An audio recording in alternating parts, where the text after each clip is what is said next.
Hey guys, Ben here with Oddly Armed, and today I have another disassembly video for you, this time of a South Korean Daewoo K1A1. So let's go ahead, see how the K1A1 works and how it disassembles. Alright guys, we'll go ahead and start out the disassembly by popping out our magazine here, set that aside. The next step is going to be hinging the upper and lower receivers apart. So that's done here with the end of the recoil spring. There's a button, so if you press in on that, it'll hinge apart. However, this retractable stock here actually inserts into the MIT's handguard here at the front. So if I pull it out slightly, you can see there's a couple of holes here at the front that the front ends of the tines actually insert into. So you have to have the stock at least partially retracted to hinge it open. And even without this handguard, with the original handguards, you still have to have the stock retracted to go ahead and disassemble it. I'm actually going to remove the stock all the way, so this is the second position. And if we press in that button one more time, we can go ahead and pull the stock all the way out the back of the receiver. And you can see right there, those are just the holes that it retracts into, and then the button there. Now the next step is going to be hitting our recoil spring up here, pressing forward on that, and now we'll go ahead and let us hinge apart the upper and lower receiver. And then there's just a single AR-15 style retained pin here at the front that we can pull across. And you don't necessarily need to take the lower off, but I'm going to. And we can go ahead and pop the lower receiver off the bottom. Taking a look at the lower receiver, there's a couple of things to see here. So looking inside of the trigger group, from my understanding, this has pretty much an AR-15 compatible trigger. So there's a good chance you can swap something like a Geisley into this. I haven't tried it. However, one thing I will note is the hammer is definitely a slightly different profile than it is on an AR-15. So that could potentially cause issues, but pretty much everything else inside of there looks essentially the same as it is on an AR-15. Now, moving forward from there, you can see our fixed ejector here. So it's actually spring-loaded in the receiver. And this is a departure from a standard AR-15, which uses a plunger-style ejector, which is incorporated into the bolt. But this just shoots brass out of there really well. Great strong ejection on this rifle, so that is a little cool feature in there. We can also see our bolt hold open here. And again, the lever on the Daewoo, so both the K1 and the K2, doesn't have the little extension at the bottom to be able to press in to lock the bolt back open. However, there is enough room that you can get a finger in behind here and manually lift the bolt up, or lift the hold open up to catch the bolt. So that is an option to hold the bolt back manually.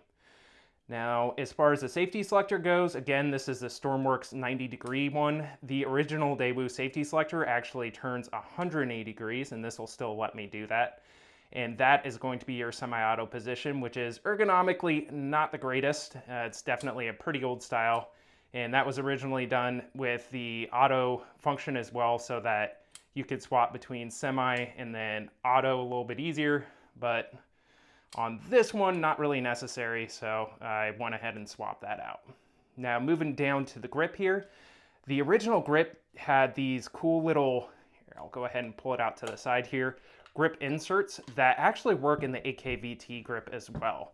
And these have basically an oiler bottle, and this is the one from my original grip, and a little compartment in there. So there's a little compartment as well as a little oiler bottle.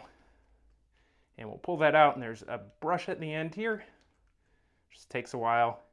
And that's a cool little feature that's a holdover and is compatible with the newer grip style with the mitts. So I'll go ahead and screw that back in, and then this just inserts back into the bottom of the grip and is held closed with this little spring right there. If I put it in the correct direction, we'll pull that to the side and we'll go ahead and pop in there. And another cool little feature that's a bit of a holdover from the AR-15, you can see there's a bit of a cutout here in the front of the grip. And just like an AR-15, this has a winter style trigger guard. So if you go ahead and press that silver detent in at the front of the trigger guard, you can hinge it down.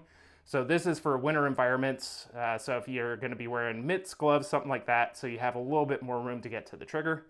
And then to put that back up, you just put it back to the top of the receiver, press that detent in, and it'll lock back into place. At the back of the lower receiver here, you can see we have a little rubber buffer that's actually spring-loaded, so that just absorbs some of the impact at the end of the bolt's travel. And then we just have the holes there for the stock as well. And that's basically all there is to see with the lower receiver. Moving back to the upper receiver, we can go ahead and pull out our dual recoil springs here. So you can see it is captive on this guide rod. This is actually AR-180 style, except obviously captive here versus that one is non-captive. And I'll go ahead and show you how this works with the bolt carrier, which we'll go ahead and remove now. Our charging handle is here on the right side, so it is reciprocating. We just pull it back to the disassembly notch where we can pull our charging handle out the side of the rifle, at which point we can go ahead and pull the bolt carrier group out the side, and this should actually look pretty familiar to most people. So this essentially uses the same internal gas piston system, short stroke gas piston system that the AR-15 uses. The way that this spring actually interacts with the bolt carrier group is you can see we have this little protrusion here, this block on top of the gas key, and that just inserts right there with the recoil springs, and that's how it rides on that. This is fairly similar to some other more modern designs too, like the MCX, but just a little bit different.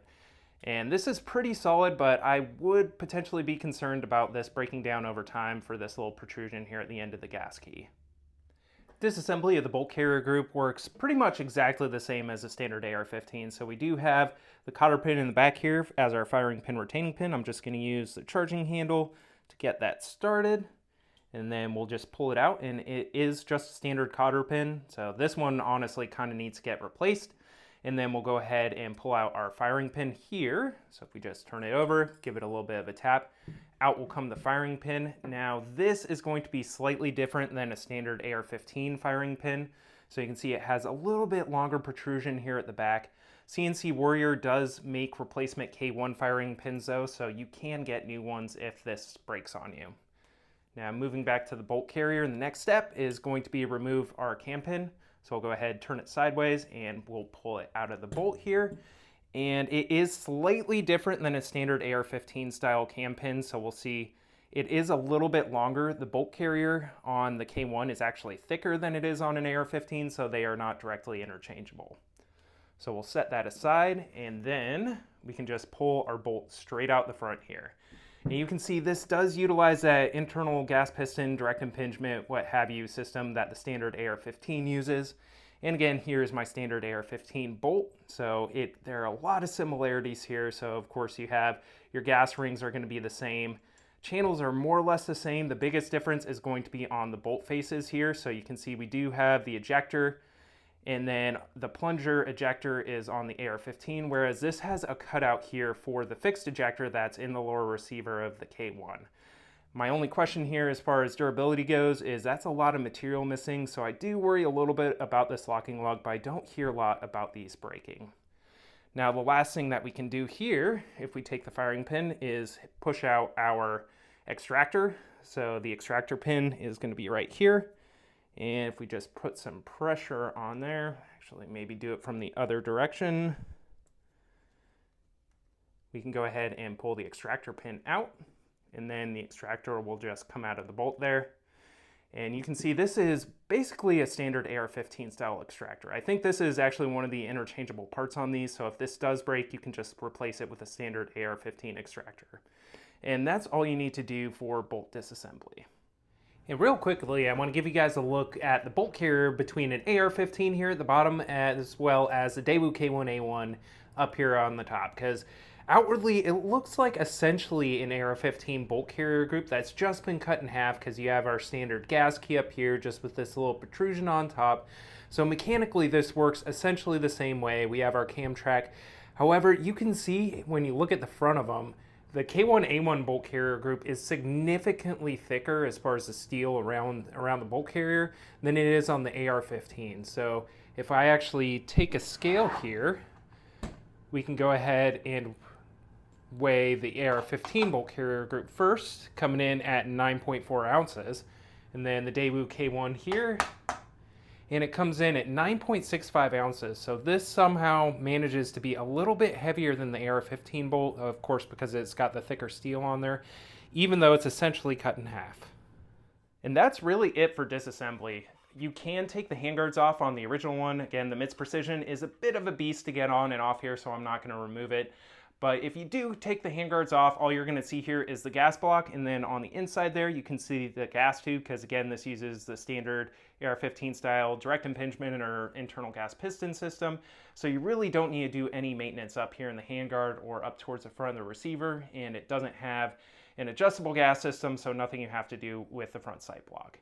Now looking into the receiver itself, you can see our gas tube there. And then there's not a ton of room back there to really get in there and clean things as far as the channel in the upper part of the receiver goes. So you can see that's where the recoil spring goes, and it's really tough to clean that, so you're going to need a long brush to do it. A little bit more difficult than it is on an AR, and the channel here is a little bit smaller as well, so getting your fingers in there to clean it out is a bit difficult, but other than that, it's essentially the same. You can get up into the chamber about the same way, and everything on the upper receiver is pretty simple. And that is the Daewoo K1A fully disassembled. So thank you guys for checking out the video. Please like, share, subscribe, do all that fun stuff, and I'll have more videos coming out here in the near future for you.